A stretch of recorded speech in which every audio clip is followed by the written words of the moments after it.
You know them by their boots, shorts, and beauty. And smiles that light up a stadium. The Dallas Cowboys cheerleaders are timeless by design. They teach tradition, they embrace tradition, yet they also keep us young and relevant in our choreography and our music. 7, 8 step release. Kelly Finglass is the director. This is my 27th year. 1, 2, 3, and 4. Before this, she cheered for 5 years in the 80s in those hot pants.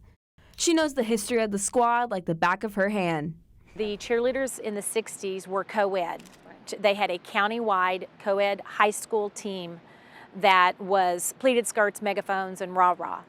Then the 70s started transitioning into auditions that we have today. And the cheerleaders' signature look dates back to the 70s. 72 was the first time we had the uniform that the girls wear today. That was a big turning point, was the new uniform. Hot pants were the thing that was in style at the time. Paula Van Wagner was never a cheerleader herself. I was a fashion designer at the time, and my boss came to me and said, "Do you want to design a uniform for the Dallas Cowboys Cheerleaders?" She agreed to, and in 2 days came up with a sketch of the now uniform.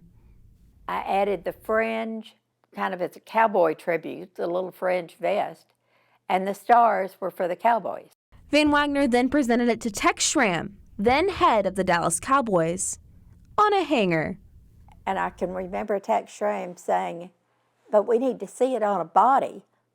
So I went and put on the uniform and came back and modeled it for him. So I was the first person to ever wear the uniform as it is today.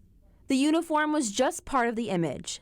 The Dallas Cowboys cheerleaders became America's sweethearts. Cameras started noticing there are beautiful women on these sidelines. The whole concept was new. The cheerleaders have evolved since those early days. The squad's archive is filled with photos that document the changes, subtle changes, to the uniform. 6, 8. Choreography that changes with the times. 1, 2. And a lineup that includes cheerleaders from around the world. Every moment I feel like, living my dream. But through all the years and all the changes, much has stayed the same. There's an energy, a sisterhood, common denominator of overachieving women that become very close. Kristen Weaver, NBC5.